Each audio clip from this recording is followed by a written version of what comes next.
Hello everyone, कैसे हैं आप सभी। स्वागत है आप सभी का आपके अपने यूट्यूब चैनल बीरे स्टडी पॉइंट पर। तो आज की इस वीडियो में हम बात करने वाले हैं भारत की विदेश नीति के बारे में, यानी इंडियन फॉरेन पॉलिसी के बारे में। तो आज की ये वीडियो एनईपी के सेकंड सेमेस्टर के स्टूडेंट्स के लिए काफ़ी ज़्यादा इंपॉर्टेंट होने वाली है, क्योंकि आज की इस वीडियो में हम इस बुक को कंप्लीट डिस्कस करने वाले हैं, जिसके अंदर सबसे पहले हम ये देखेंगे कि अभी तक आपका एग्ज़ाम में इस बुक से किस किस टाइप से क्वेश्चन पूछे गए हैं। इसके बाद हम बात करेंगे हमें अपने आंसर को एग्ज़ाम में किस तरह से प्रेजेंट करना चाहिए, सो दैट हम अच्छा स्कोर कर सकें अपने एग्ज़ाम में। तो बिना टाइम वेस्ट करते हुए बढ़ते हैं अपने वीडियो की तरफ। तो आज की इस वीडियो में मैं आपके सारे के सारे डाउट्स क्लियर करने वाला हूँ, क्योंकि काफ़ी सारे स्टूडेंट्स ये कमेंट करते हैं कि आप हमें एग्ज़ाम पैटर्न भी बताया कीजिए, जिससे कि हमें ये आइडिया हो सके कि आखिर कितने नंबर का पेपर आता है, हमें कितने टाइम में अटैम्प्ट करना होता है, हमें कितने क्वेश्चन अटैम्प्ट करने होते हैं, इन सभी चीज़ों का हमें आइडिया हो सके। तो आज की इस वीडियो में मैं आपको ये सारे के सारे डाउट्स क्लियर करने वाला हूँ, जिसमें सबसे पहले हम इस क्वेश्चन पेपर को देखेंगे, इसके एग्जाम पैटर्न को समझेंगे कि कितने क्वेश्चन हमें अटैम्प्ट करना होता है, कितने नंबर का पेपर आता है, और इसके बाद हम बात करेंगे इसके सिलेबस के बारे में। देन हम बात करेंगे अभी तक आपके एग्जाम में इस बुक से जिस भी टाइप के क्वेश्चन पूछे गए हैं, वो सारे के सारे मोस्ट इंपॉर्टेंट क्वेश्चन को डिस्कस करेंगे। तो चलिए शुरू करते हैं। तो आपका पेपर का नाम है इंडियन फॉरेन पॉलिसी, और जैसे कि आप देख सकते हो, ये जो क्वेश्चन पेपर है ये सेकंड सेमेस्टर का पेपर है। काफ़ी सारे स्टूडेंट इसे फर्स्ट सेमेस्टर में ही पढ़ते होंगे। और अगर टाइम की बात करें तो 3 घंटे का ये पेपर होता है, आपका 90 नंबर का पेपर होता है। और मैं आपको बताना चाहूँगा कि इसमें आपके टोटल 10 क्वेश्चन आते होंगे, और मैं आपको बताना चाहूँगा 10 में से आपको 5 क्वेश्चन अटैम्प्ट करने होते हैं, और सभी के सभी इक्वल मार्क्स के होते हैं। तो आइए हम बात करते हैं इसके सिलेबस के बारे में। लेकिन इससे पहले मैं आपको बताना चाहूँगा, जो काफ़ी सारे स्टूडेंट्स से कमेंट करते हैं कि हमें किस लैंग्वेज में पेपर देना होता है। तो देखिए, मैं आपको बताना चाहूँगा कि जो इंग्लिश और हिंदी दोनों में से आप जिस भी लैंग्वेज में कंफर्टेबल हो, आप उसमें हम अपना आंसर दे सकते हो। जो क्वेश्चन पेपर होता है वो हिंदी में भी आता है, इंग्लिश में भी आता है। लेकिन आपको ध्यान रखना है, अगर आप इंग्लिश में दे रहे हो तो पूरा पेपर इंग्लिश में दीजिए, अगर आप हिंदी में दे रहे हो तो पूरा पेपर हिंदी में दीजिए। और मैं आपको बताना चाहूँगा, हमारे जो नोट्स हैं वो हिंदी और इंग्लिश दोनों मीडियम वाले स्टूडेंट्स के लिए अवेलेबल हैं। तो चलिए हम बात करते हैं इसके सिलेबस के बारे में। तो जैसा कि आप देख सकते हो, ये आपका सिलेबस है, और ये इंग्लिश मीडियम वाले स्टूडेंट्स के लिए सिलेबस है, और हिंदी मीडियम वाले स्टूडेंट्स के लिए सिलेबस ये है। तो मैं आपको बताना चाहूँगा, इसमें टोटल आपको 4 यूनिट्स को पढ़ना है। तो आइए हम देखते हैं इसके मोस्ट इंपॉर्टेंट क्वेश्चन को डिस्कस करते हैं, और हम बात करेंगे हमें अपने आंसर को एग्जाम में किस तरह से प्रेजेंट करना चाहिए, जिससे कि हम कम टाइम में अच्छा स्कोर कर सकें। तो फर्स्ट टाइप का आपके एग्ज़ाम में जो क्वेश्चन पूछा जाता है वो यही पूछा जाता है कि विदेश नीति होती क्या है, यानी what is foreign policy, and Bharat की विदेश नीति को प्रभावित करने वाले आखिर ऐसे कौन कौन से कारक हैं, ऐसे कौन कौन से फैक्टर्स हैं, उनके बारे में बताइए। तो मैं आपको बताना चाहूँगा कि भारत की विदेश नीति को प्रभावित करने वाले 2 मेन फैक्टर हैं। पहला है आंतरिक कारक, जिसे हम घरेलू कारक भी कहते हैं, यानी डोमेस्टिक फैक्टर्स भी कहते हैं, और दूसरा है बाहरी कारक, जिसे हम एक्सटर्नल फैक्टर्स भी कहते हैं, या फिर आप इसे इंटरनेशनल फैक्टर्स भी कह सकते हो। तो चलिए एक एक करके इन सभी को थोड़ा सा और डिटेल में समझते हैं कि आखिर ये विदेश नीति होती क्या है, और भारत की विदेश नीति को प्रभावित करने वाले कौन कौन से कारक हैं। तो जैसा कि आप स्क्रीन पर देख पा रहे हो, कुछ इस तरीके से आपके एग्जाम में अलग अलग ईयर में अलग अलग तरीके से क्वेश्चंस पूछे जाते हैं। तो मैं आपको बता दूं कि आपके एग्ज़ाम में क्वेश्चन किसी भी तरीके से पूछा जाएगा, किसी भी लैंग्वेज में पूछा जाएगा, हमारा आंसर सेम रहेगा। तो इसमें सबसे पहले हम बात करेंगे आखिर ये विदेश नीति होती क्या है, यानी व्हाट इज़ फॉरेन पॉलिसी। तो मैं आपको बताना चाहूँगा कि प्रत्येक देश, यानी हर एक देश की सरकार अपने राष्ट्र हित को ध्यान में रखते हुए दूसरे देशों के साथ सामाजिक, आर्थिक, राजनीतिक, इन सभी विषयों पर पालन करने वाली जो नीतियाँ बनाता है, उसी को हम विदेश नीति कहते हैं। तो अगर मैं आपको सिंपल वर्ड में बताऊँ, जब कोई देश, जैसे फॉर एग्जांपल भारत, दूसरे देशों के साथ कैसे बात करेगा, कैसी दोस्ती रखेगा, कैसे व्यापार करेगा, ये सभी जो डिसीजंस होते हैं, ये सभी विदेश नीति कहलाती है, यानी फॉरेन पॉलिसी कहलाती है। मतलब एक देश दूसरे देशों के साथ जो सामाजिक, आर्थिक और राजनीतिक संबंध बनाता है, जिन नीतियों पर ये आधारित होती है, उन्हीं को हम विदेश नीति कहते हैं। सो आई होप आपको समझ में आ गया होगा कि आखिर विदेश नीति होती क्या है, यानी व्हाट इज़ फॉरेन पॉलिसी। तो आपके मन में ये सवाल आ रहा होगा कि आखिर हमें विदेश नीति की ज़रूरत क्यों है। तो चलिए अब इसको समझते हैं कि आखिर विदेश नीति की क्यों आवश्यकता है हमें, और इसके बाद हम समझेंगे कि आखिर भारत की विदेश नीति को प्रभावित करने वाले आखिर ऐसे कौन कौन से फैक्टर्स हैं, कौन कौन से कारक हैं। तो मैं आपको बताना चाहूँगा कि हमें विदेश नीति की ज़रूरत पड़ती है राष्ट्रीय सुरक्षा के लिए। मतलब विदेश नीति देश की सीमाओं और संप्रभुता की रक्षा करने में मदद करती है, और यही नीति अन्य देशों के साथ समझौतों और गठबंधन बनाकर सुरक्षा मजबूत करती है। तो अगर मैं आपको सिंपल वर्ड्स में बताऊं तो हर देश को अपनी सीमा यानी जो बॉर्डर होता है और आज़ादी यानी सोवरेनिटी की रक्षा करनी होती है और इसमें विदेश नीति बहुत काम आती है। फॉर एग्जांपल मान लो भारत किसी खतरे में है, तो इस केस में भारत क्या करेगा, वो यूनाइटेड स्टेट्स यानी जो यूएसए है या फिर फ्रांस जैसे देशों से डिफेंस डील्स करता है और मिलिट्री एक्सरसाइज भी कराता है और इसके साथ ही ज़रूरत पड़े तो सपोर्ट भी मिल सकता है। तो कुछ इस तरीके से भारत अपनी सुरक्षा और भी ज़्यादा मजबूत कर लेता है। तो हमें विदेश नीति की जरूरत पड़ती है आर्थिक विकास और व्यापार के लिए। तो मैं आपको बताना चाहूँगा कि ये अंतर्राष्ट्रीय व्यापार और निवेश को बढ़ावा देती है। इससे देश की अर्थव्यवस्था मजबूत होती है और रोजगार के अवसर भी बढ़ते हैं।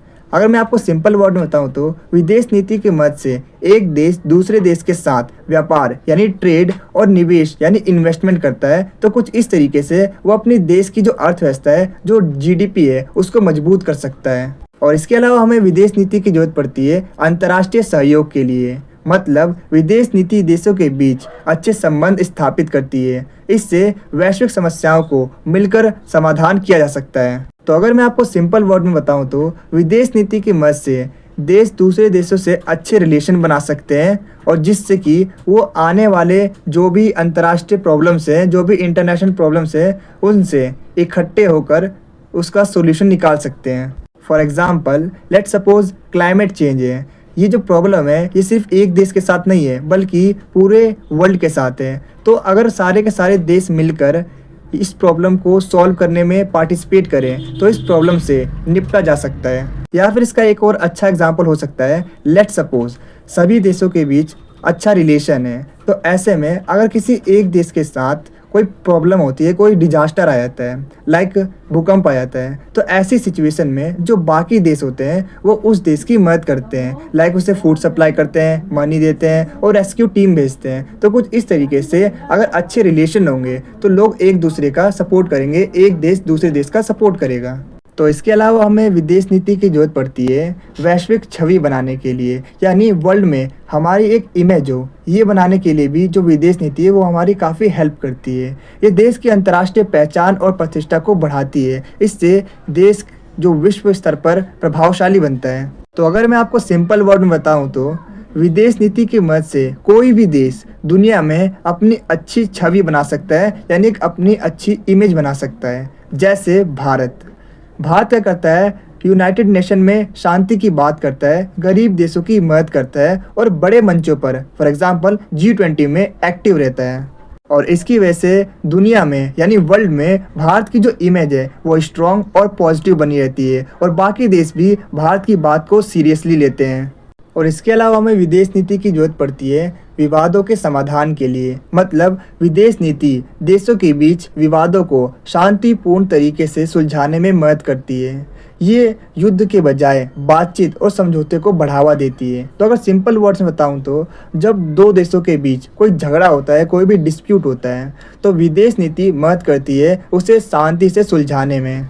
सो आई होप अब तक आपको समझ में आ गया होगा आखिर विदेश नीति यानी फॉरेन पॉलिसी होती क्या है और हमें फॉरेन पॉलिसी की ज़रूरत क्यों है।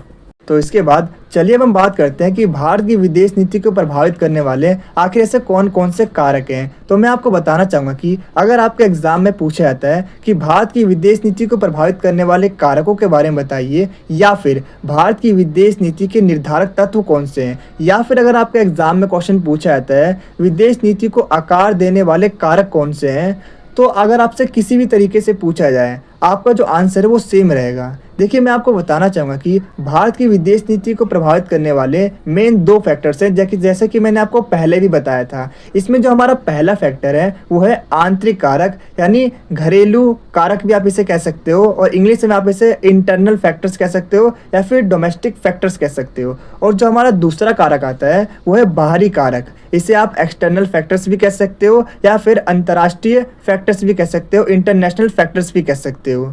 तो मैं आपको बताना चाहूँगा कि आंतरिक कारक यानी इंटरनल फैक्टर्स के अंदर भी काफ़ी सारे फैक्टर्स होते हैं, जैसे भौगोलिक स्थिति, इतिहास और संस्कृति, राजनीतिक नेतृत्व और विचारधारा, और इसके अलावा राष्ट्रीय सुरक्षा और संप्रभुता। ये सारे जो पॉइंट्स हैं, ये सारे जो फैक्टर्स हैं, ये इंटरनल फैक्टर्स के अंदर आते हैं, आंतरिक घरेलू कारक के अंदर आते हैं। तो चलिए हम बात करते हैं कि बाहरी कारक यानी एक्सटर्नल फैक्टर्स के अंदर कौन कौन से फैक्टर्स आते हैं। तो इसके अंदर आते हैं पड़ोसी देशों के साथ संबंध, वैश्विक शक्ति संतुलन और इसके अलावा अंतर्राष्ट्रीय संस्थाएं। तो ये सारे जो फैक्टर्स हैं ये एक्सटर्नल फैक्टर्स के अंदर आते हैं, यानी बाहरी कारक के अंदर आते हैं, या फिर आप कह सकते हो ये सारे जो फैक्टर्स हैं ये अंतर्राष्ट्रीय कारक के फैक्टर्स हैं, यानी इंटरनेशनल फैक्टर्स हैं। तो चलिए एक एक करके इन सभी को थोड़ा सा और डिटेल में समझ लेते हैं। तो इसके अंदर हम सबसे पहले बात करने वाले हैं भारत की विदेश नीति को जो प्रभावित करने वाले कारक हैं। इसमें हम आंतरिक कारकों के बारे में सबसे पहले बात करेंगे, यानी इंटरनल फैक्टर्स के बारे में बात करेंगे। तो जैसा कि मैंने आपको बताया था, आंतरिक कारकों के अंदर जो हमारा पहला फैक्टर आता है वो है भौगोलिक स्थिति, यानी जोग्राफिकल लोकेशन। तो मैं आपको बताना चाहूँगा कि भारत की भौगोलिक स्थिति यानी जोग्राफिकल लोकेशन उसकी विदेश नीति यानी फॉरेन पॉलिसी का एक स्थायी और महत्वपूर्ण निर्धारक है। जैसे उत्तर में हिमालय प्राकृतिक सुरक्षा देता है, जबकि दक्षिण में हिंद महासागर अंतर्राष्ट्रीय व्यापार और सामरिक मार्गों तक पहुंच देता है, यानी एक्सेस देता है। और ये स्थिति भारत को क्षेत्रीय शक्ति यानी रीजनल पावर बनाने का अवसर देती है। लेकिन साथ ही चाइना और पाकिस्तान की जो सीमा है इसका एक बड़ा विवाद है, यानी जो बॉर्डर डिस्प्यूट्स होते हैं ये एक बहुत बड़ा चैलेंज है। तो इस चीज़ से हम ये समझ सकते हैं कि जो जोग्राफिकल लोकेशन होती है वो डायरेक्टली फॉरेन पॉलिसी के डिसीजंस को इन्फ्लुएंस करती है, यानी प्रभावित करती है।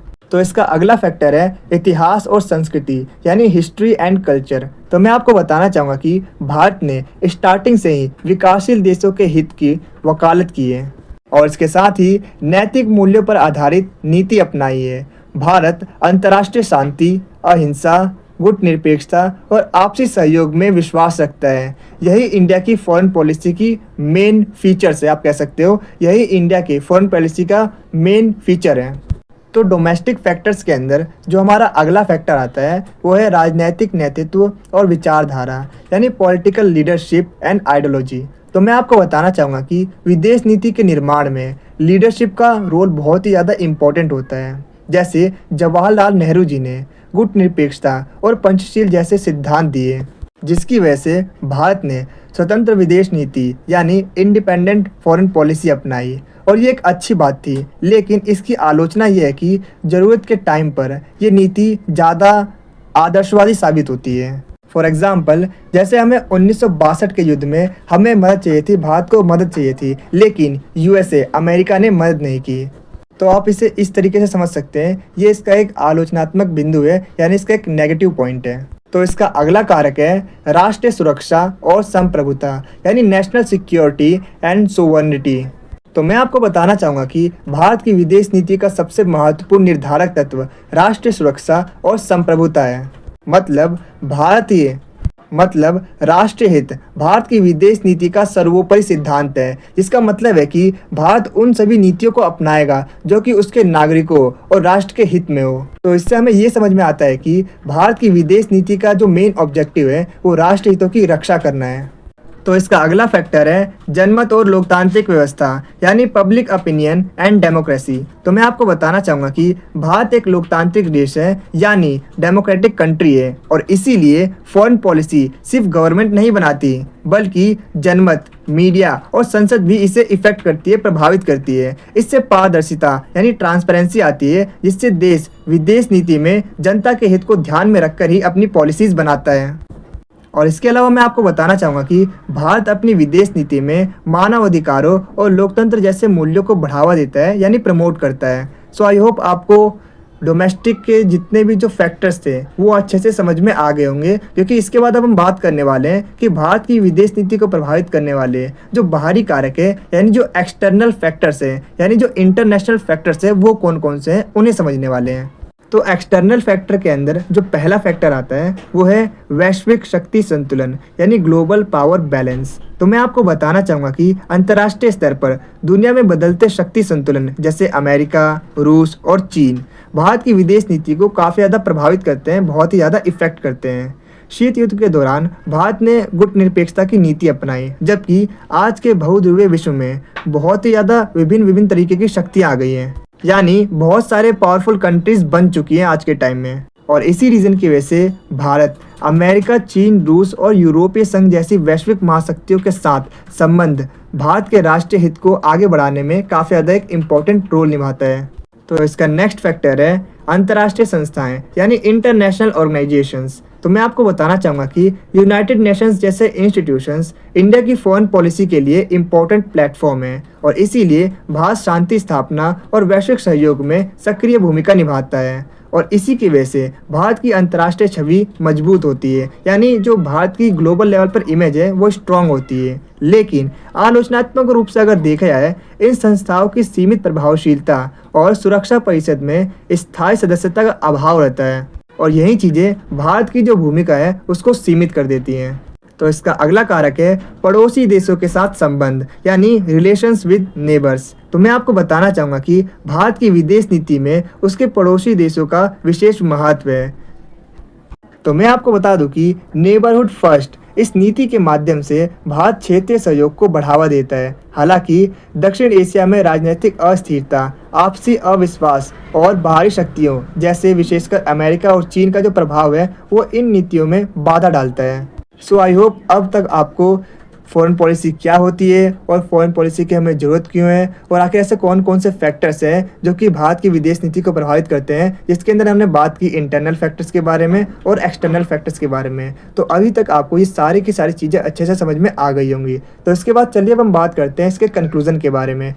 तो मैं आपको बताना चाहूँगा कि भारत की विदेश नीति देश की अंदरूनी और बाहरी दोनों कारकों से प्रभावित होती है। इसका मेन ऑब्जेक्टिव है राष्ट्र हितों की रक्षा करना और दुनिया में देशों से अच्छे रिलेशन बना के रखना। तो आइए अब हम आगे बढ़ते हैं अपने अगले प्रश्न की तरफ। तो जैसा कि आप देख सकते हो, कुछ इस तरीके से आपके एग्जाम में क्वेश्चन पूछे जाते हैं। अगर आप इन सभी क्वेश्चन को पढ़ते हो तो आप एक कंक्लूजन पे पहुंचोगे कि इन सभी क्वेश्चन में बेसिकली आपसे यही पूछा जा रहा है कि अंतर्राष्ट्रीय संगठनों में या फिर आप कह सकते हो विश्व व्यापार संगठन में भारत की क्या भूमिका है, भारत के क्या रोल है, उसके बारे में बताइए। तो अपने आंसर में सबसे पहले हम एक इंट्रोडक्शन लाइन देंगे जिसमें हम बताएंगे कि आज की दुनिया में कोई भी देश अकेले तरक्की नहीं कर सकता, इसीलिए भारत भी दूसरे देशों के साथ व्यापारिक और आर्थिक रिश्ते बनाकर आगे बढ़ रहा है।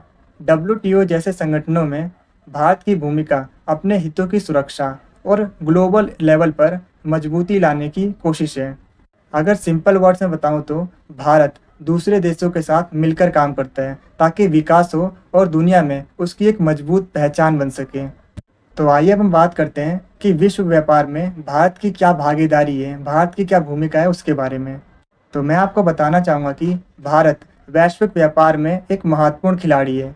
विश्व व्यापार संगठन यानी WTO में भारत का जो मेन ऑब्जेक्टिव है वो अपने राष्ट्र हितों की रक्षा करते हुए वैश्विक व्यापार में अपनी स्थिति को मजबूत करना है।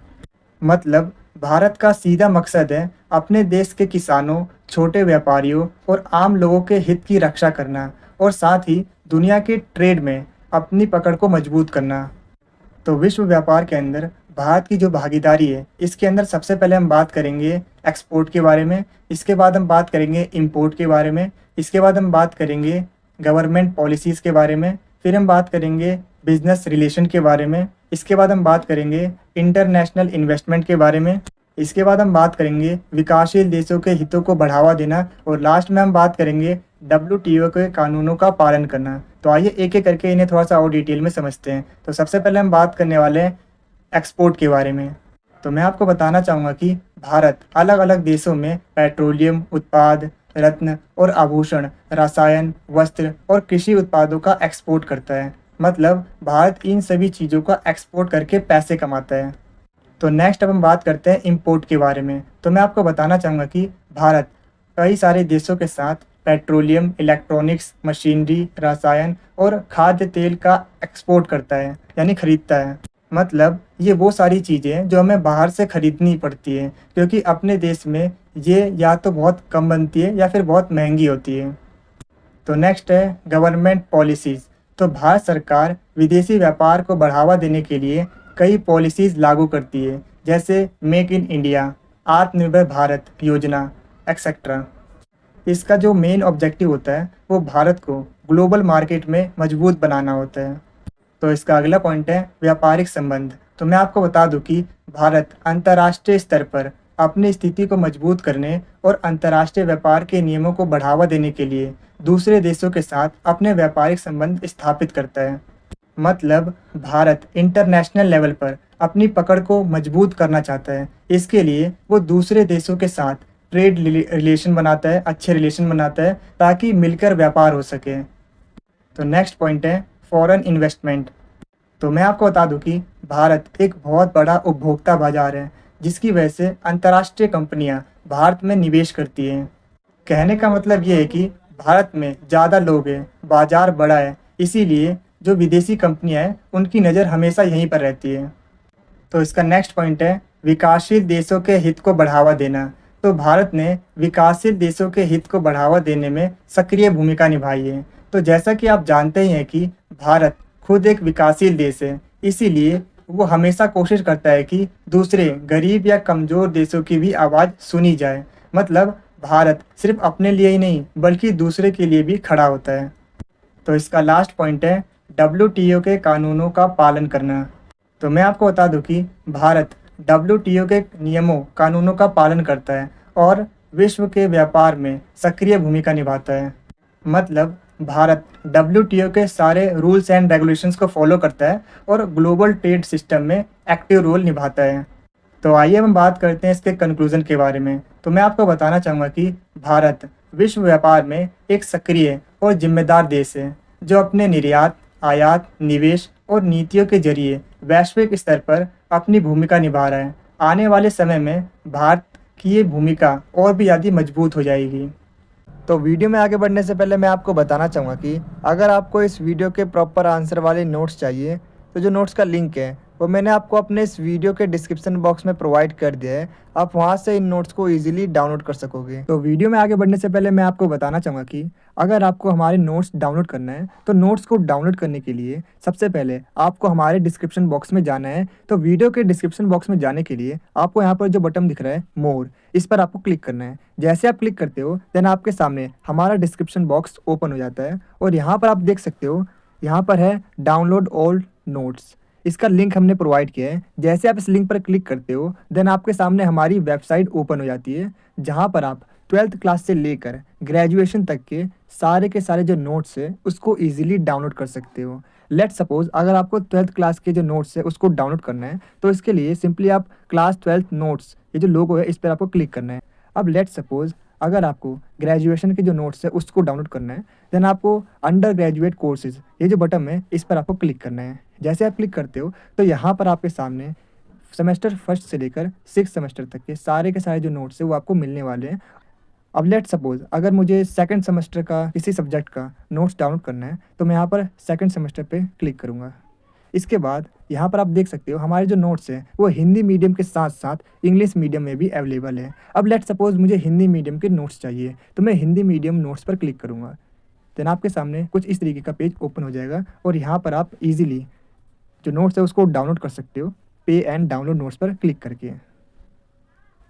अब इसके साथ ही मैं आपको बता दूं कि अगर लेट सपोज अगर आपको कोई भी प्रॉब्लम आती है तो आपको क्या करना है, यहाँ पर नीचे जाना है और नीचे यहाँ पर आपको सपोर्ट एंड कॉन्टैक्ट का एक ऑप्शन दिख रहा होगा। यहाँ से आप हमें कॉन्टैक्ट कर सकते हो ईजीली। और इसके अलावा यहाँ पर हमने आपको प्रोवाइड किया है हमारे यूट्यूब चैनल का लिंक। जैसे आप इस पर क्लिक करते हो देन आपके सामने हमारे जो यूट्यूब चैनल का होम पेज है वो ओपन हो जाता है। और इसके अलावा मैंने आपको प्रोवाइड किया है हमारे व्हाट्सएप ग्रुप का लिंक और टेलीग्राम ग्रुप का लिंक। इन लिंक पर क्लिक करके आपको जल्दी से जल्दी ज्वाइन करना है इस ग्रुप को, सो दैट जो भी नोटिफिकेशंस हो, जो भी अपडेट्स हो, वो सबसे पहले आप तक पहुँचे।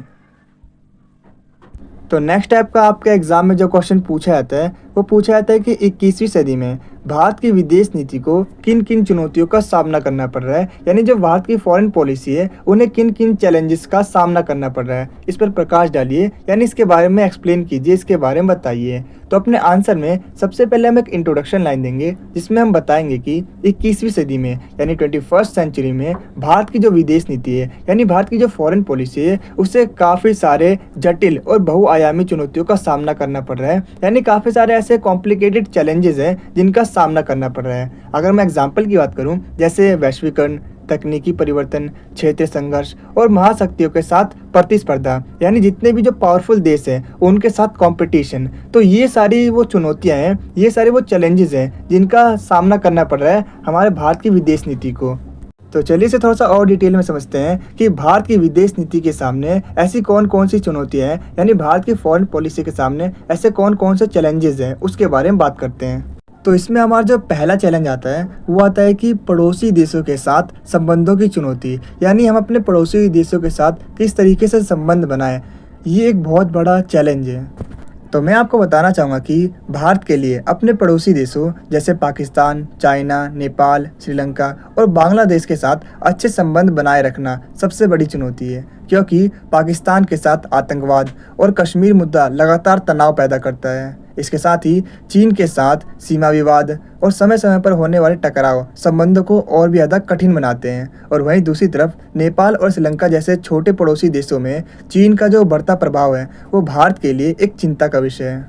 तो अगर मैं आपको सिंपल वर्ड्स में बताऊं तो भारत के लिए पाकिस्तान, चाइना, नेपाल, श्रीलंका और बांग्लादेश जैसे पड़ोसी देशों के साथ रिलेशन बनाना थोड़ा टफ है, क्योंकि पाकिस्तान के साथ बार बार टेंशन बनी रहती है, चाइना के साथ बॉर्डर को लेकर प्रॉब्लम चलती रहती है, और ऊपर से नेपाल और श्रीलंका का जो चाइना के करीब जाना है वो इंडिया के लिए एक बहुत बड़ी टेंशन है। और इसी रीज़न की वजह से इंडिया के लिए अपने पड़ोसी देशों के साथ अच्छे रिलेशन बनाए रखना काफ़ी ज़्यादा ज़रूरी है। सो आई होप अब आपको समझ में आ गया होगा कि भारत के लिए, भारत की फॉरेन पॉलिसी के लिए पड़ोसी देशों के साथ रिलेशन बनाना, अच्छे रिलेशन बनाना कितना ज़्यादा चैलेंज है, कितना ज़्यादा कॉम्प्लिकेटेड है। तो इंडियन फॉरेन पॉलिसी के सामने जो नेक्स्ट चैलेंज है वो है चीन का बढ़ता वैश्विक और क्षेत्रीय प्रभाव। तो मैं आपको बताना चाहूँगा कि आज चीन एक शक्तिशाली देश बन चुका है और वो एशिया में अपना प्रभाव बढ़ा रहा है, यानी अपना इन्फ्लुएंस बढ़ा रहा है।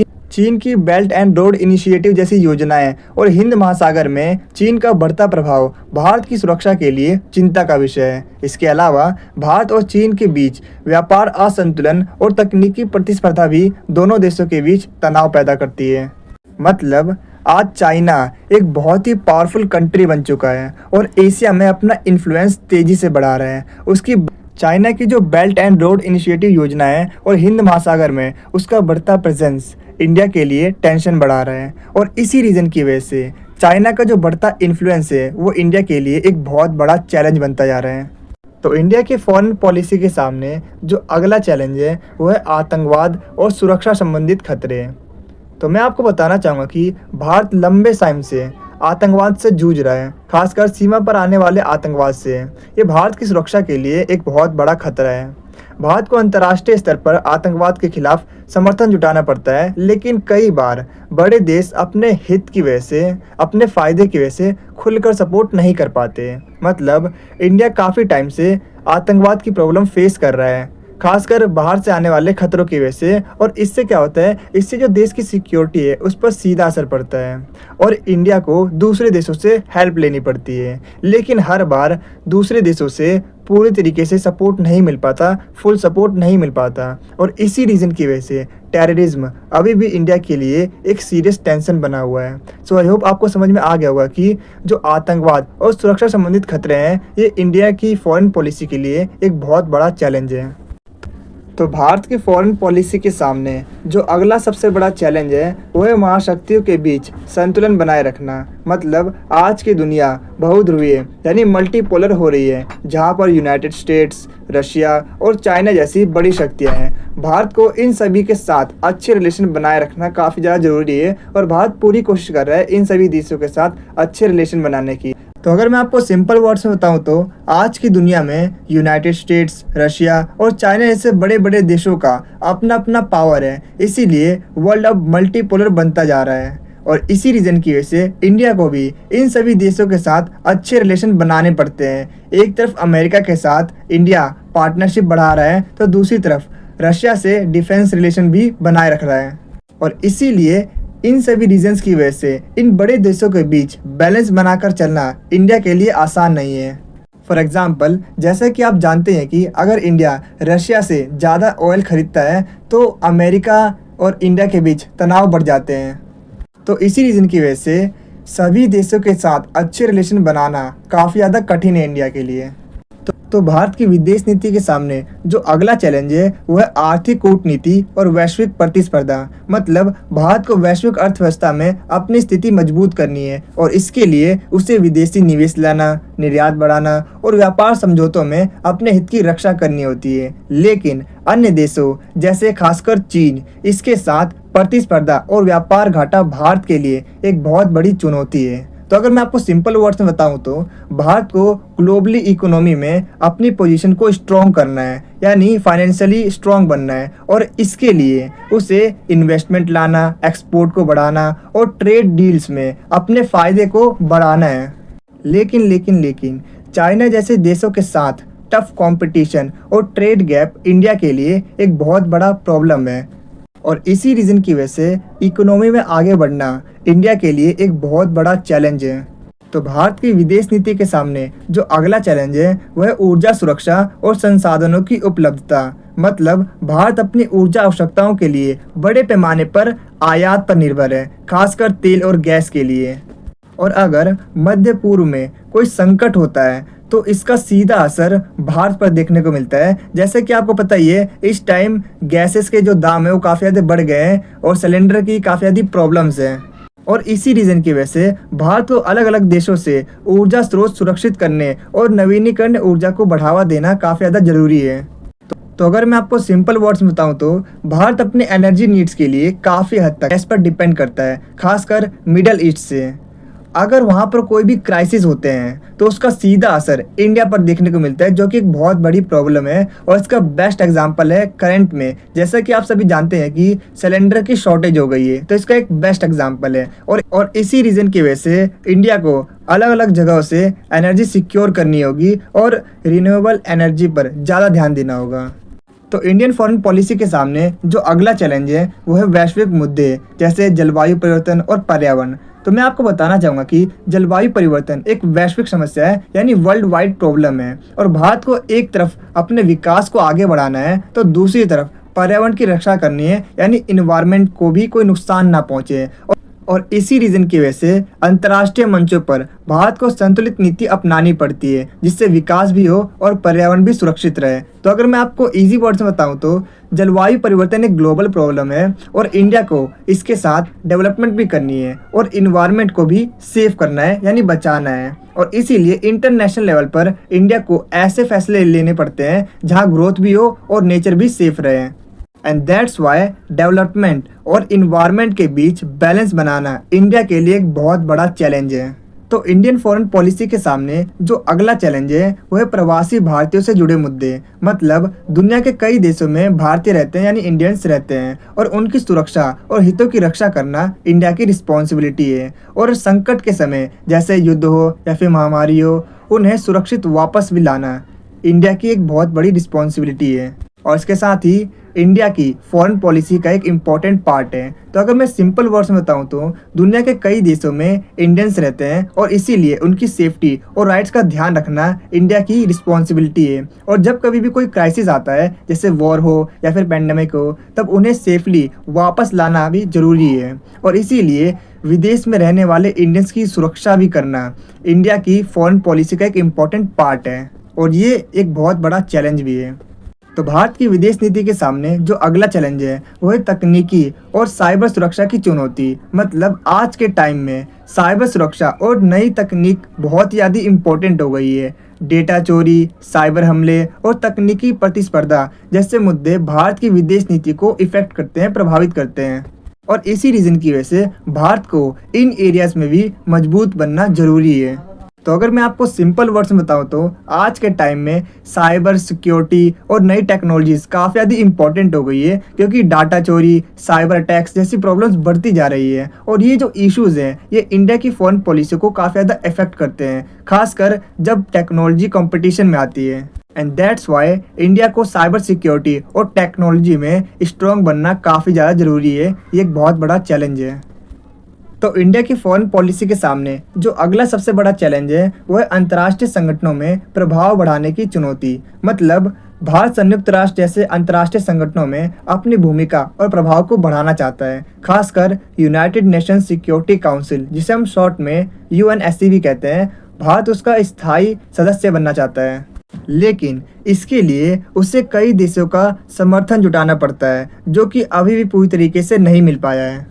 तो अगर मैं सिंपल वर्ड्स में बताऊं तो भारत यूनाइटेड नेशंस जैसे बड़े मंचों पर अपना रोल बढ़ाना चाहता है, खासकर यूनाइटेड नेशंस सिक्योरिटी काउंसिल। इसमें वो परमानेंट मेंबर बनना चाहता है, लेकिन इसके लिए कई देशों का सपोर्ट होना काफ़ी ज़्यादा ज़रूरी है, और जो सपोर्ट अभी तक भारत को नहीं मिल पाया है। And that's why global level पर अपनी स्ट्रॉन्ग पोजीशन बनाना इंडिया के लिए अभी भी एक बहुत बड़ा चैलेंज है।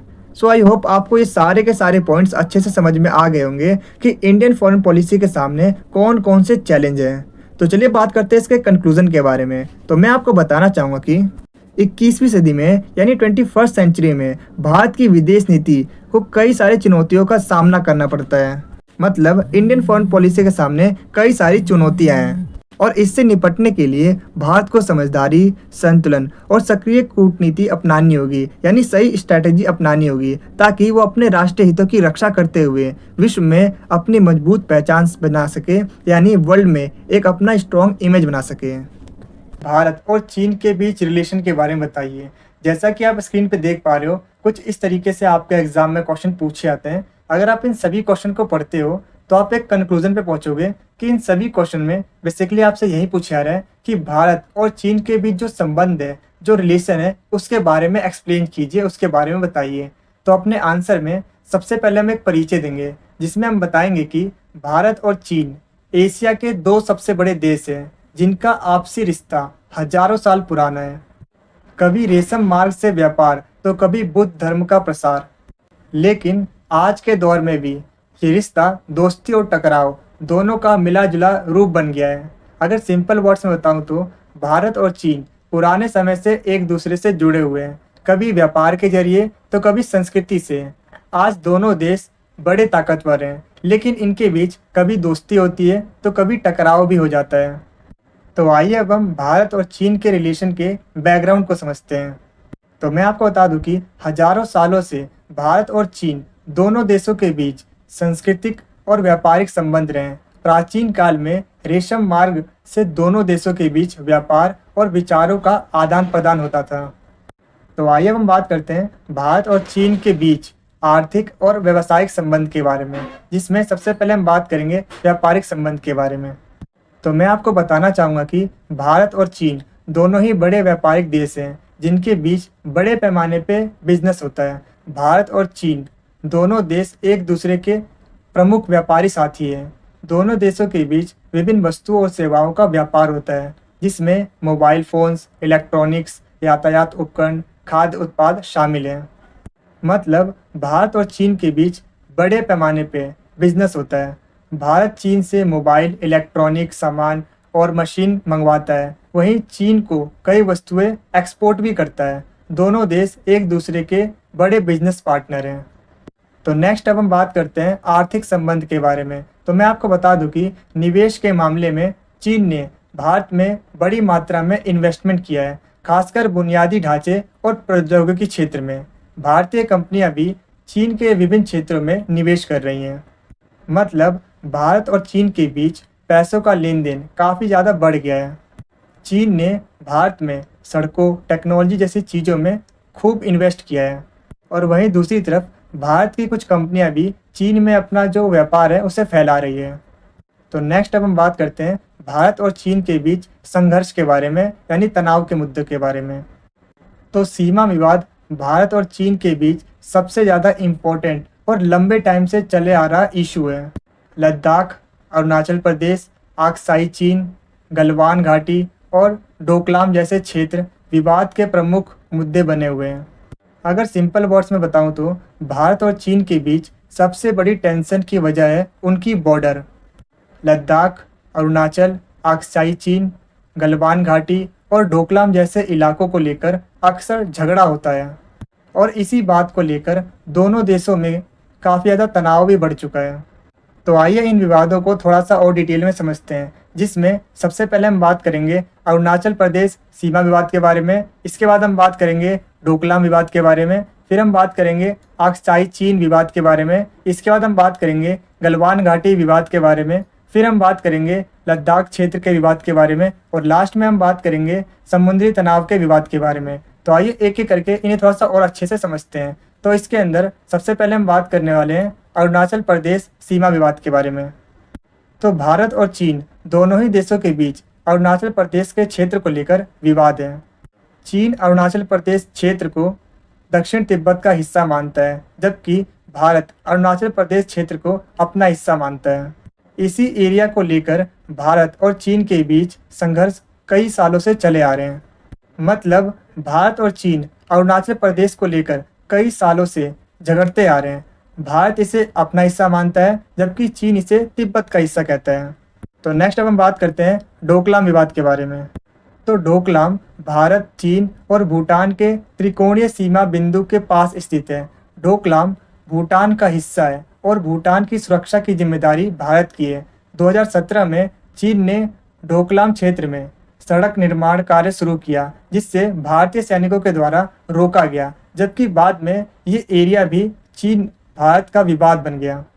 अगर सिंपल वर्ड्स में बताऊं तो डोकलाम भूटान का इलाका है और उसकी सुरक्षा की जिम्मेदारी भारत की है। 2017 में जब चीन ने वहां सड़क बनानी शुरू की तो भारत ने रोक दिया। तभी से ये इलाका भी भारत चीन के विवाद का एक प्रमुख कारण बना हुआ है। तो नेक्स्ट अब हम बात करते हैं आक्साई चीन मुद्दे के बारे में। तो भारत और चीन के बीच आक्साई चीन एरिया को लेकर विवाद है। ये एरिया लद्दाख में स्थित है, जो कि भारत का हिस्सा है, लेकिन चीन इसे अपना एरिया मानता है। 1962 के युद्ध में चीन ने इस एरिया को ऑक्यूपाइड कर लिया था।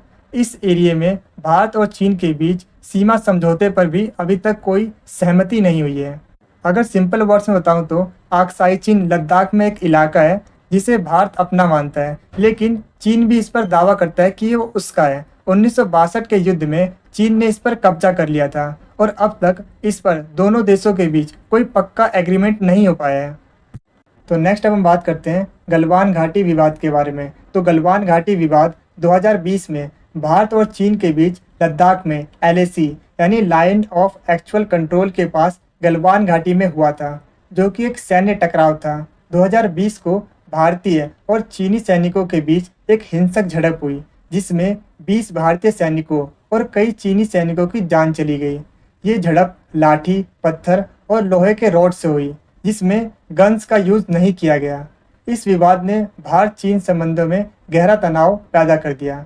अगर सिंपल वर्ड्स में बताऊं तो गलवान घाटी में 2020 में भारत और चीन के बीच सैनिकों के बीच झड़प हुई थी। इसमें 20 भारतीय सैनिक शहीद हो गए थे और चीन के भी कई सैनिक मारे गए थे। इस हिंसा ने दोनों देशों के रिलेशन में काफ़ी ज़्यादा टेंशन क्रिएट कर दिया था।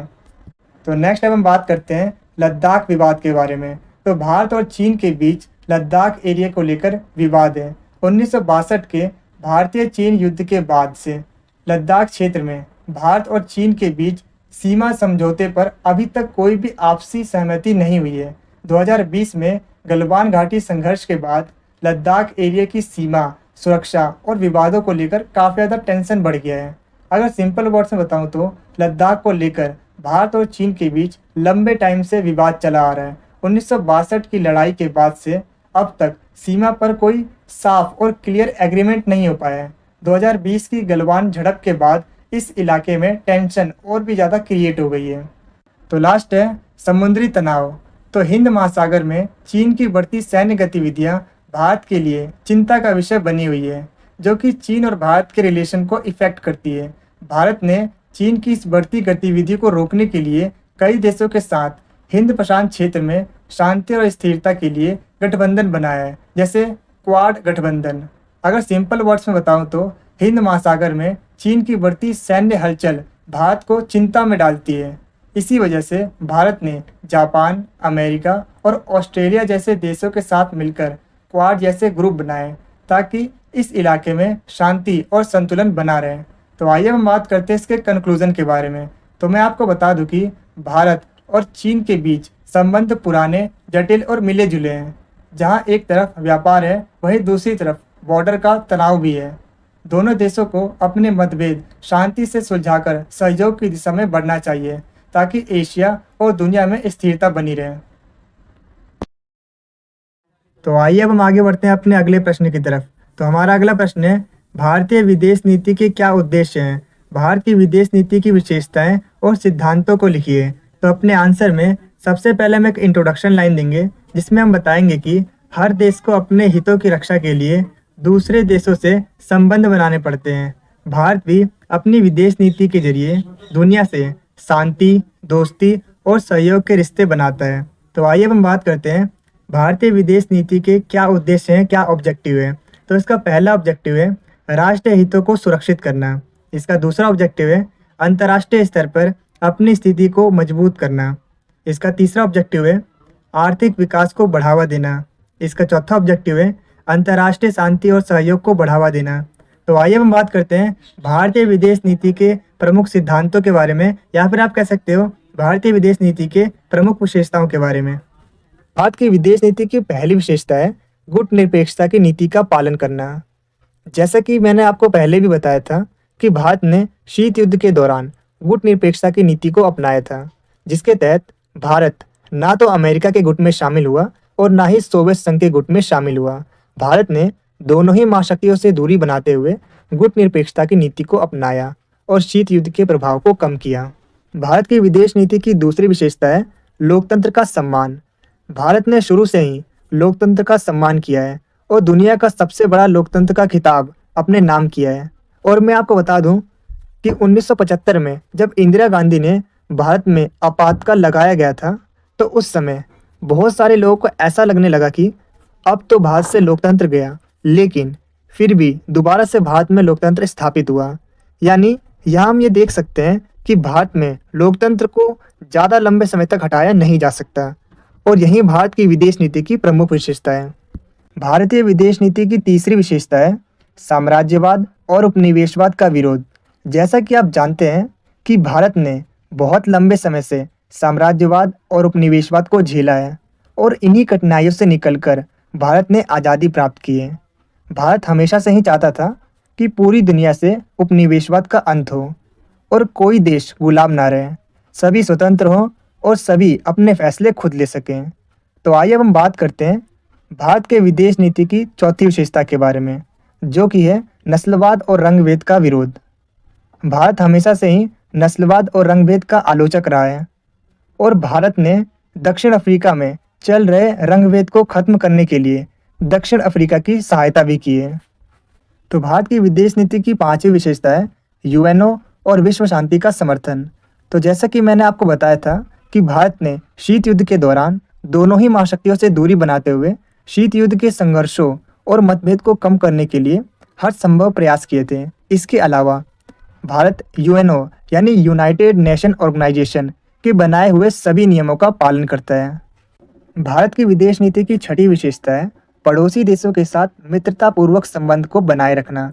भारत ने अपने पड़ोसी देशों को हर प्रकार की सहायता प्रदान की है, जिसमें आर्थिक सहायता से लेकर खाद्यान्न आपूर्ति तक शामिल है, ताकि भारत का अपने पड़ोसी देशों के साथ अच्छा रिलेशन बना रहे। और आप जैसा कि जानते ही हैं, भारत ने अपने पड़ोसी देशों के साथ अच्छे रिलेशन बनाने के लिए सार्क की स्थापना की थी, जिसका उद्देश्य पड़ोसी देशों के साथ अच्छे रिलेशन बनाना था।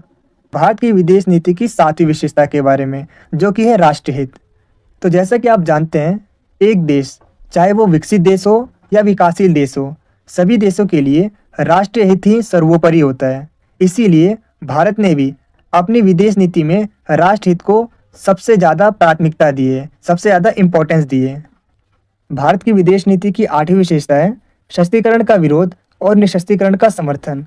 सशस्त्रीकरण का मतलब होता है खतरनाक हथियारों को बनाना और इसकी टेस्टिंग करना, और निशस्त्रीकरण का मतलब होता है खतरनाक हथियार बनाने पर रोक लगाना। भारत हमेशा से ही सशस्त्रीकरण का विरोध और निशस्त्रीकरण का समर्थन करता आ रहा है, ताकि विश्व में शांति और आपसी सहयोग बना रहे।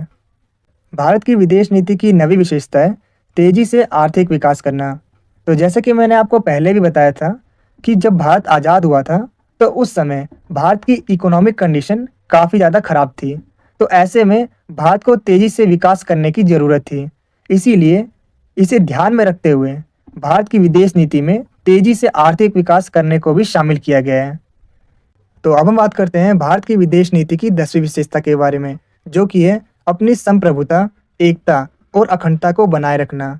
तो जैसे कि मैंने आपको पहले भी बताया था कि भारत एक लंबे संघर्ष के बाद आज़ाद हुआ था, इसीलिए भारत को अपनी एकता, अखंडता और संप्रभुता को बनाए रखना जरूरी था। वीडियो में आगे बढ़ने से पहले मैं आपको बताना चाहूँगा कि अगर आपको इस वीडियो के प्रॉपर आंसर वाले नोट्स चाहिए तो नोट्स का लिंक मैंने आपको वीडियो के डिस्क्रिप्शन बॉक्स में प्रोवाइड कर दिया है, आप वहाँ से आके डाउनलोड कर सकते हैं। तो अब हम बात करते हैं भारत की विदेश नीति की 11वीं विशेषता के बारे में, जो है स्वतंत्र परमाणु नीति। तो भारत की परमाणु नीति में ये साफ साफ मेंशन है कि भारत सिर्फ शांतिपूर्ण कार्यों के लिए ही परमाणु हथियारों का इस्तेमाल करेगा। इसके अलावा भारत पहला परमाणु हथियार इस्तेमाल नहीं करेगा। लेकिन अगर भारत को ऐसा लगता है कि सामने वाला परमाणु हथियार का इस्तेमाल कर सकता है, तो ऐसी सिचुएशन में भारत पहले भी परमाणु हथियार का इस्तेमाल कर सकता है। तो चलिए हम बात करते हैं भारत की विदेश नीति की 12वीं विशेषता के बारे में, जो कि है स्वतंत्र विदेश नीति। भारत की विदेश नीति पूरी तरीके से स्वतंत्र है। इसका मतलब यह है कि भारत अपने फैसले खुद ले सकता है। भारत को किस देश के साथ कैसे रिलेशन बनाने चाहिए, इस बात का फैसला लेने के लिए भारत पूरी तरीके से स्वतंत्र है और भारत अपने राष्ट्र हित को ध्यान में रखते हुए ही फैसले लेगा और नीतियाँ बनाएगा। बताना चाहता हूँ जो नोट्स हैं उसमें आपको अभी तक जितने भी आपके एग्जाम में क्वेश्चन पूछे गए वो सारे के सारे क्वेश्चन आपको मिलने वाले हैं विद आंसर सॉल्यूशन के साथ। और जो हमने प्राइस रखा है वो एकदम रीजनेबल प्राइस है, 49 रुपीज़ ओनली। और बाकी अगर यूट्यूबर्स की कंपैरिजन करें तो वो जो नोट्स का प्राइस रखते हैं वो 150 से 200 रुपये रखते हैं। तो मैं आपको बताना चाहता हूँ हमने आपके लिए काफ़ी रीजनेबल प्राइस रखा है। तो काफ़ी सारे स्टूडेंट से कमेंट करते हैं कि आप पीडीएफ को क्यों सेल करते हो, तो मैं आपको बताना चाहूँगा यूट्यूब से उतनी इनकम नहीं हो पाती। यूट्यूब से हमारा खर्चा भी नहीं निकल पाता अगर मैं आपको रियलिटी बताऊँ तो। क्योंकि जो एजुकेशनल वीडियो होती है, आप खुद ही सोचिए, जो एजुकेशनल वीडियो होती है आप कब वीडियो देखते हो? एग्ज़ाम से सिर्फ 2 दिन पहले। और हम 6 महीने पूरी मेहनत करते हैं आपको वीडियो प्रोवाइड करने के लिए। और जो भी स्टूडेंट्स होता है वो 2 से 3 दिन पहले वीडियो देखता है, उसके बाद फिर 6 महीने कोई नहीं दिखता। ये रियलिटी है और उस 6 महीने तक कोई भी इनकम नहीं आती। और जो हमने प्राइस इसलिए रखा है क्योंकि हम जो आपके लिए बुक्स परचेज करके लाते हैंगे, कम से कम उसकी कोशिश निकल सके और आप में से ज़्यादा 3 से 4 या फिर ज़्यादा से ज़्यादा 10 से 20 लोग परचेज़ करते हैं। तो हम सोचते हैं उतने से ही हमारी जो कॉस्ट है वो निकल जाए बुक्स की, क्योंकि हमें भी बुक्स को परचेज़ करना होता है आपके लिए नोट्स बनाने के लिए। सो दैट्स व्हाई हमने प्राइस रखा हैगा। और अगर हम बात करें बड़े यूट्यूबर की तो उनके जो सब्सक्राइबर होते हैं वो काफ़ी ज़्यादा होते होंगे और उनके जो व्यूज़ आते हैं वो लाख, 2 लाख, 3 लाख, 4 लाख इस तरीके से आते होंगे। और मैं आपको बताना चाहता हूँ अगर हमारे भी सब्सक्राइबर 5 लाख हो गए और हर वीडियो पे 1 लाख, 2 लाख व्यू आने लगे तो हम भी आपके लिए जो पीडीएफ है वो फ्री कर देंगे। सो प्लीज़ अब कमेंट में ये मत कमेंट कीजिएगा कि जो आप जो पीडीएफ को सेल कर रहे हो, सेल मत कीजिए, फ्री में प्रोवाइड कीजिए। क्योंकि उसका रीज़न है, क्योंकि अभी हमारे पास कोई इनकम नहीं है, कोई भी इनकम नहीं आ रही है। अगर आप बात करें तो 6 से 7 महीने में हमें सिर्फ़ और सिर्फ 8 से 9 हज़ार रुपए ही आते हैं 6 महीने में, आप खुद सोचिए। और हमारा जो बुक है उसका भी कुछ नहीं निकल पाता। दैट्स व्हाई हमें पीडीएफ को सेल करना पड़ रहा है। और मैं आपसे ये भी वादा करता हूँ अगर हमारे 5 लाख सब्सक्राइबर हो जाएँगे और हर वीडियो पे 1 से 2 लाख व्यू आने लग जाएँगे तो हम भी आपके लिए जो पीडीएफ है वो फ्री कर देंगे। तो नेक्स्ट स्टेप का आपके एग्ज़ाम में जो क्वेश्चन पूछा जाता है वो भारत और अमेरिका के रिलेशन के ऊपर पूछा जाता है। तो जैसा कि आप स्क्रीन पर देख पा रहे हो कुछ इस तरीके से आपके एग्ज़ाम में अलग अलग ईयर में अलग अलग तरीके से क्वेश्चंस पूछे गए हैं। और अगर आप इन सभी क्वेश्चंस को पढ़ते हो तो आप एक कंक्लूजन पर पहुंचोगे कि इन सभी क्वेश्चंस में बेसिकली आपसे यही पूछा रहा है कि भारत और अमेरिका के रिलेशन के बारे में बताइए। कभी कभी आपके एग्ज़ाम में पूछा जाता है कि 21वीं सदी में यानी 21st सेंचुरी में भारत और अमेरिका के रिलेशन के बारे में बताइए। और कभी कभी आपके एग्ज़ाम में पूछा जाता है कि शीत युद्ध से पहले और शीत युद्ध के बाद अमेरिका और भारत के बीच जो संबंधों में बदलाव आए हैं उसके बारे में बताइए, यानी इंडिया और अमेरिका के रिलेशन के बारे में बताइए। तो मैं आपको बताना चाहूँगा कि इंडिया और यूनाइटेड स्टेट्स के बीच जो रिलेशन है वो काफ़ी अच्छे हैं, क्योंकि जो अमेरिका है वो इंडिया को एक बड़े कंज्यूमर मार्केट के रूप में देखता है, जहाँ पर अमेरिका की कंपनीज प्रोडक्ट बेचकर प्रॉफिट कमा सकती है। और इसके साथ ही इंडिया भी अमेरिका से हथियार और नई नई टेक्नोलॉजीज परचेज करता है, जिससे कि दोनों के बीच जो ट्रेड है और जो मजबूती है वो स्ट्रांग होती है। और इसीलिए इंडिया और अमेरिका के बीच जो रिलेशंस हैं उससे दोनों को फ़ायदा होता है। तो ये तो हमने एक भारत और अमेरिका के बीच जो रिलेशन है उसका एक छोटा सा इंट्रोडक्शन लाइन पढ़ा था। तो चलिए हम बात करते हैं कि शीत युद्ध के दौरान भारत और अमेरिका के रिलेशन कैसे थे। यानी हम बात करने वाले हैं 1947 से लेकर 1991 के बीच जो अमेरिका और इंडिया के बीच रिलेशन रहे उसको समझने वाले हैं। तो मैं आपको बताना चाहूँगा कि स्टार्टिंग में अमेरिका और इंडिया के बीच जो रिलेशन थे वो उतने अच्छे नहीं थे। शीत युद्ध के समय दुनिया दो हिस्सों में बटी हुई थी। एक तरफ था यूनाइटेड स्टेट्स और दूसरी तरफ था सोवियत यूनियन, और इनमें से इंडिया ने किसी भी गुट में शामिल नहीं हुआ, क्योंकि यूएस और जो सोवियत यूनियन है ये दोनों ही चाहते थे कि जो इंडिया है वो उसके ग्रुप में शामिल हो। लेकिन इंडिया ने क्या किया, इंडिया ने इन दोनों ही ग्रुपों में से किसी भी ग्रुप को नहीं चुना, यानी किसी भी गुट में शामिल नहीं हुआ, बल्कि इंडिया ने अपनी एक अलग पॉलिसी बनाई और जिसे कहा गया गुट निरपेक्ष आंदोलन, यानी नॉन अलाइन मूवमेंट। और मैं आपको बताना चाहूँगा कि ये जो कदम था ये जवाहरलाल नेहरू के नेतृत्व में लिया गया था, यानी कि उनके टाइम पर उनके द्वारा लिया गया था ये डिसीजन। तो मैं आपको बताना चाहूँगा कि इंडिया किसी भी ग्रुप में शामिल नहीं हुआ, क्योंकि अगर वो किसी भी ग्रुप में शामिल होता तो वो अपनी आज़ादी खो सकता था, क्योंकि अगर वो उस ग्रुप में शामिल होता तो उस ग्रुप के नियम्स उसे फॉलो करने होते, उसके रूल्स फॉलो करने होते हैं। लेकिन इंडिया ने किसी भी ग्रुप में शामिल नहीं हुआ, इसीलिए इंडिया ने अपनी आज़ादी और संतुलन को बनाए रखते हुए दोनों ही ग्रुपों से दूरी बनाई। तो मैं आपको बताना चाहूँगा कि इस टाइम पर यानी 1947 से लेकर 1991 के बीच में जो इंडिया था वो अमेरिका की तरफ उसका झुकाव नहीं था। तो इसी रीज़न की वजह से हमें इस टाइम पर ये देखने को मिलता है कि जो अमेरिका का झुकाव है वो पाकिस्तान की तरफ बढ़ता है, मतलब अमेरिका पाकिस्तान को सपोर्ट करने लगता है। मैं आपको बता दूं कि शीत युद्ध के दौरान यूनाइटेड स्टेट्स ने पाकिस्तान को अपना स्ट्रेटेजिक पार्टनर बना लिया था और उससे अपनी मिलिट्री और इकोनॉमिक हेल्प दी। यानी इससे हमें ये पता चलता है कि अमेरिका ने पाकिस्तान की काफ़ी हेल्प की। और इसके अलावा मैं आपको बता दूं कि पाकिस्तान सीटो और सेंटो का मेंबर भी बन गया, जिसकी वजह से पाकिस्तान की जो पोजीशन है वो और भी ज़्यादा स्ट्रॉन्ग हो गई। लेकिन इंडिया को ये चीज़ उसके खिलाफ लगी, जिससे हमें ये पता चलता है कि 1965 और 1971 के युद्धों में अमेरिका का जो झुकाव है वो पाकिस्तान की ओर देखने को मिला, जिसकी वजह से हमें इंडिया और अमेरिका के जो रिलेशन है उसमें तनाव देखने को मिला, टेंशन देखने को मिली। और इसीलिए इस टाइम पर इंडिया और अमेरिका के जो रिलेशन थे वो काफ़ी अच्छे नहीं थे। यानी कि इस टाइम पर हम कह सकते हैं कि इंडिया और अमेरिका के जो रिलेशन थे वो काफ़ी अच्छे नहीं थे, वो काफ़ी बेकार रिलेशन थे।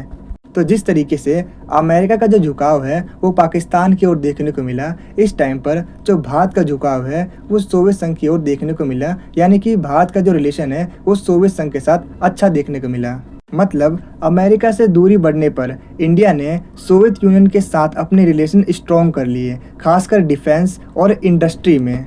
और इसके अलावा सोवियत यूनियन ने इंडिया को हथियार, टेक्नोलॉजी और पॉलिटिकल सपोर्ट दिया।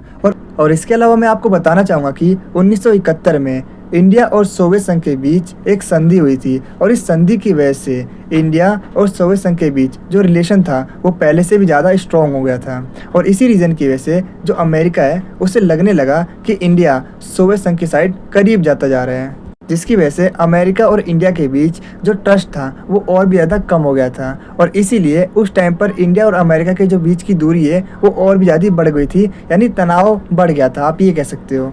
तब इसके कुछ टाइम बाद क्या होता है, इंडिया ने 1974 में अपना पहला न्यूक्लियर टेस्ट किया, जिस पर यूनाइटेड स्टेट्स यानी जो अमेरिका है और दूसरे वेस्टर्न देशों ने इसका विरोध किया था और इस पर काफ़ी सारे सैंक्शंस लगाए थे, क्योंकि अमेरिका को ये डर था कि इससे जो न्यूक्लियर वेपन्स है उसका फैलाव बढ़ेगा। और इसीलिए उसने इंडिया के साथ टेक्नोलॉजी कॉर्पोरेशन में भी कम कर दिया। मतलब अमेरिका ने अपनी टेक्नोलॉजीज़ को इंडिया के साथ शेयर करना कम कर दिया। और इसीलिए इस घटना के बाद इंडिया और अमेरिका के बीच जो दूरी थी वो पहले से भी ज़्यादा बढ़ गई थी।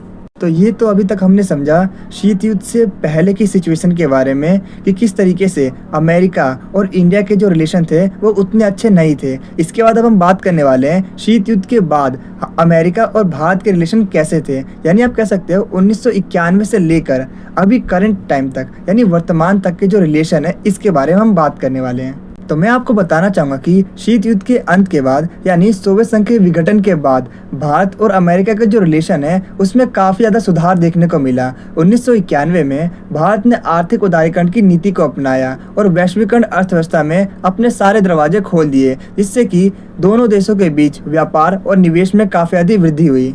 जिससे आप ये समझ सकते हैं कि शीत युद्ध के खत्म होने के बाद और सोवियत संघ के विघटन के बाद यानी सोवियत संघ के टूटने के बाद इंडिया और यूनाइटेड स्टेट्स यानी अमेरिका के जो रिलेशंस हैं वो धीरे धीरे इम्प्रूव होने लगे।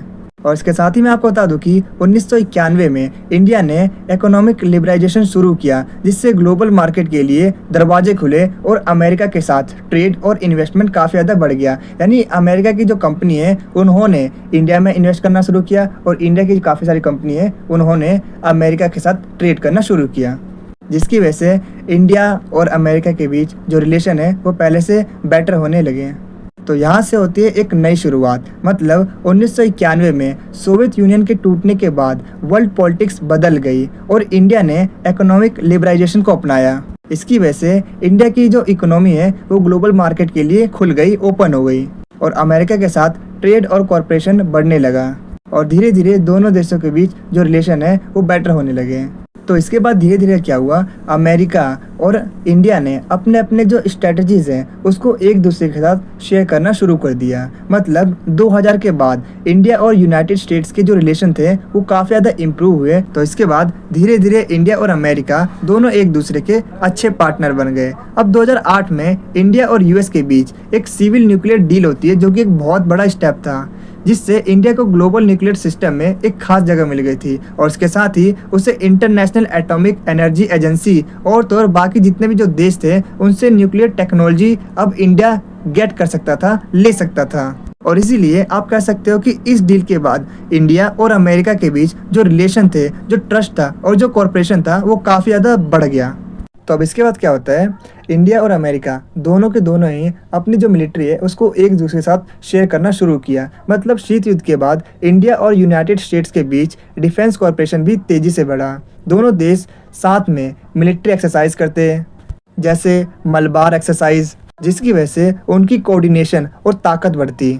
और इसके अलावा अमेरिका ने इंडिया को मॉडर्न डिफेंस टेक्नोलॉजी भी दिया और इसीलिए ये डिफेंस पार्टनरशिप दोनों देशों की सिक्योरिटी के लिए काफ़ी ज़्यादा इम्पोर्टेंट बन गई।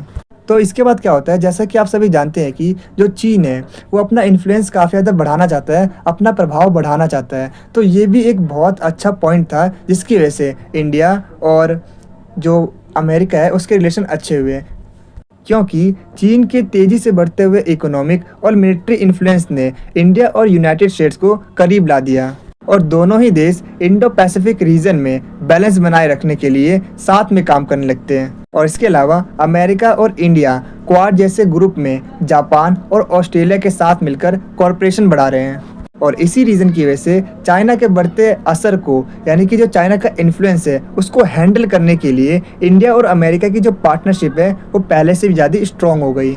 तो अब इसके अलावा मैं आपको बताना चाहूँगा कि आज इंडिया और यूनाइटेड स्टेट्स के जो रिलेशन है वो सिर्फ डिफेंस तक ही सीमित नहीं है, बल्कि trade, education, science, space and technology तक भी पहुँच चुके हैं। दोनों देशों के बीच ट्रेड बढ़ रहा है, इंडिया के जो स्टूडेंट्स हैं वो अमेरिका में जाके पढ़ रहे हैं। इसीलिए हम कह सकते हैं कि आज इंडिया और अमेरिका के जो रिलेशंस है वो हर फील्ड में स्ट्रॉन्ग होते जा रहे हैं।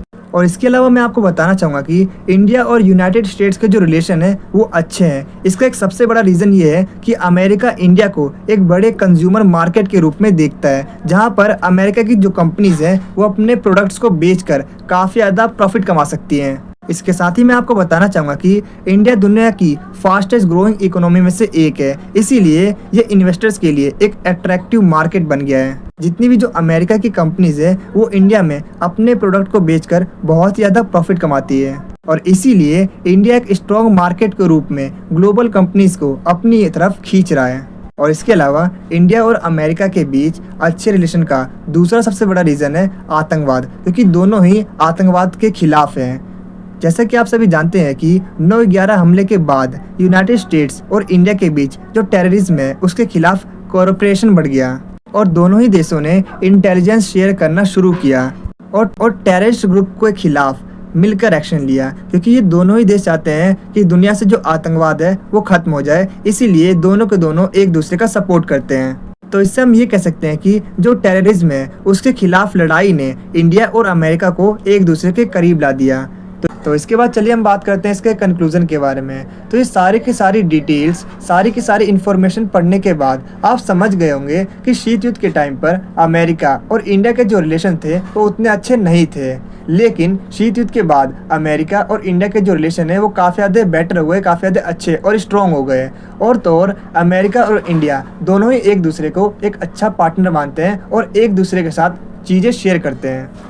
हमने एक व्हाट्सअप चैनल का ग्रुप बनाया है जहाँ पर आपको एसओएल से रिलेटेड सारी की सारी अपडेट्स मिलने वाली हैं, जिसमें आपको सारी इन्फॉर्मेशन मिलने वाली है, जैसे क्लासेस कब से शुरू होंगी, रिजल्ट कब तक आएगा, इंटरनल असेसमेंट कब होंगे, बुक्स आपको कहाँ और कब मिलेंगी। और इसके साथ ही अगर आपके किसी एग्ज़ाम में बैक आ गई है या फिर आपका एग्ज़ाम मिस हो गया है, तो ऐसी सिचुएशन में भी हमारे व्हाट्सअप चैनल पर आपको सारी की सारी इन्फॉर्मेशन, सारी की सारी अपडेट्स मिलने वाली हैं। तो आपको हमारा व्हाट्सअप ग्रुप को ज्वाइन करना है, जिसका लिंक मैंने आपको अपने इस वीडियो के डिस्क्रिप्शन बॉक्स में प्रोवाइड कर दिया है। तो वीडियो में आगे बढ़ने से पहले मैं आपसे एक रिक्वेस्ट करना चाहूँगा कि जैसे आपका एग्ज़ाम खत्म होते हैं उसके बाद आप इस वीडियो पर दोबारा आया कीजिए और अपना फीडबैक ज़रूर शेयर कीजिएगा कि आपको हमारी इस एनिमेशन वीडियो से कितनी हेल्प मिली और हमारे बताए गए क्वेश्चंस में थे कितने क्वेश्चन आपको आपका एग्ज़ाम में एग्जैक्टली देखने को मिले। तो आप हमें कमेंट सेक्शन में बताया कीजिए कि जैसे ही आपका ये एग्ज़ाम खत्म हो उसके बाद आपको क्या करना है। जैसे आप गेट से बाहर निकलते हो या फिर ट्रैवल करते हो मेट्रो में, रिक्शे में, बस में, ऑटो में, आप क्या कीजिए, इस वीडियो को दोबारा ओपन कीजिएगा और एक छोटा सा कमेंट जरूर कीजिएगा कि आपको हमारी इस एनिमेशन वीडियो से कितनी हेल्प मिली और कितने क्वेश्चन आए एग्जैक्टली जो हमने आपको बताया, क्योंकि आपका ये छोटा सा फीडबैक हमारे लिए बहुत ही ज़्यादा वैल्यूएबल होता है और आपके यही छोटे छोटे फीडबैक हमें आगे की वीडियोस बनाने के लिए काफ़ी ज़्यादा मोटिवेट करते हैं। और इसके साथ ही अभी आपको क्या करना है, वीडियो को पॉज करना है और आप एग्ज़ाम से कितने दिन पहले ये वीडियो देख रहे हैं वो कमेंट सेक्शन में ज़रूर बताना। और इसके अलावा आप कमेंट सेक्शन में ये जरूर बताया कीजिए कि आपका जो एग्ज़ाम है वो किस डेट को है। और इसके अलावा मैं आपको बता दूं कि काफ़ी सारे स्टूडेंट्स सिर्फ अपना एग्ज़ाम बताते हैं इस डेट को है, तो प्लीज़ आपसे रिक्वेस्ट है कि आप पूरी एग्ज़ाम की डेट शीट कमेंट सेक्शन में बताया कीजिए with date, with complete exam name, जिससे कि हम आपके लिए आगे की वीडियो अच्छे से बना सकें। तो वीडियो में आगे बढ़ने से पहले मैं आपको बताना चाहूँगा कि अगर आपको इस वीडियो के प्रॉपर आंसर वाले नोट्स चाहिए तो जो नोट्स का लिंक है वो मैंने आपको अपने इस वीडियो के डिस्क्रिप्शन बॉक्स में प्रोवाइड कर दिया है। आप वहाँ से इन नोट्स को इजीली डाउनलोड कर सकोगे। जैसे ही आप हमारे नोट्स को डाउनलोड करते हो सबसे ऊपर आपको शो होगा सब्जेक्ट का नेम, जो कि है इंडियाज़ फॉरेन पॉलिसी।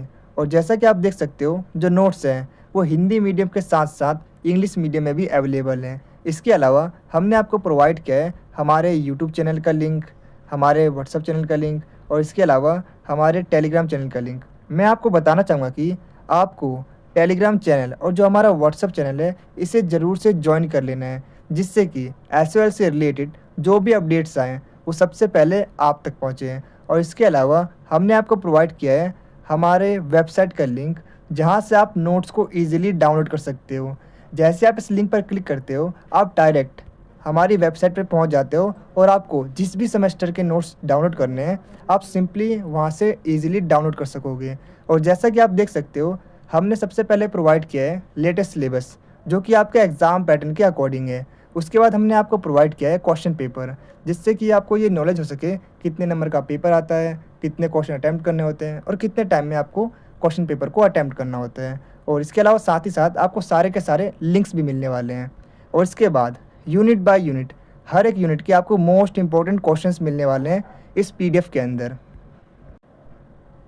और जैसा कि आप देख सकते हो हर एक पेज के नीचे हमने आपको लिंक प्रोवाइड किया है, जिससे कि आप हमारी वेबसाइट पर जाकर नोट्स को इजीली डाउनलोड कर सकते हो। और मैं आपको बताना चाहूँगा कि इसके अंदर जो क्वेश्चंस हैं ये वो सभी क्वेश्चंस हैं जो कि अभी तक आपके एग्ज़ाम में अलग अलग ईयर में अलग अलग तरीके से क्वेश्चन पूछे गए हैं और इनके जो आंसर है वो काफ़ी ज़्यादा डिटेल में बताए गए हैं और काफ़ी ज़्यादा ईजी टू अंडरस्टैंड लैंग्वेज है। अगर आप 1 से 2 बार पढ़ते हो तो आपको वो जो आंसर्स हैं वो डायरेक्टली याद ही हो जाएंगे और टू द पॉइंट आंसर हैं। काफ़ी ज़्यादा रिसर्च करके हमने आंसर्स बनाए हैं और अगर आप इन आंसर्स को अपने एग्ज़ाम में लिख के आते हो तो आप डेफिनेटली अपने एग्ज़ाम में अच्छा स्कोर कर पाओगे। और इसके साथ ही मैं आपको बताना चाहूँगा कि इसके अंदर जितने भी क्वेश्चन हैं अगर आपने उन सभी क्वेश्चंस को अच्छे से कर लिया तो इससे बाहर आपके एग्ज़ाम में क्वेश्चन नहीं पूछा जाएगा, क्योंकि आपके एग्ज़ाम में जो मोस्ट इंपॉर्टेंट क्वेश्चंस क्या होते हैं जो कि हर साल आपके एग्ज़ाम में रिपीट होते हैं और ये वही सभी क्वेश्चंस हैं और उनके जो आंसर हैं वो काफ़ी ज़्यादा डिटेल में हैं।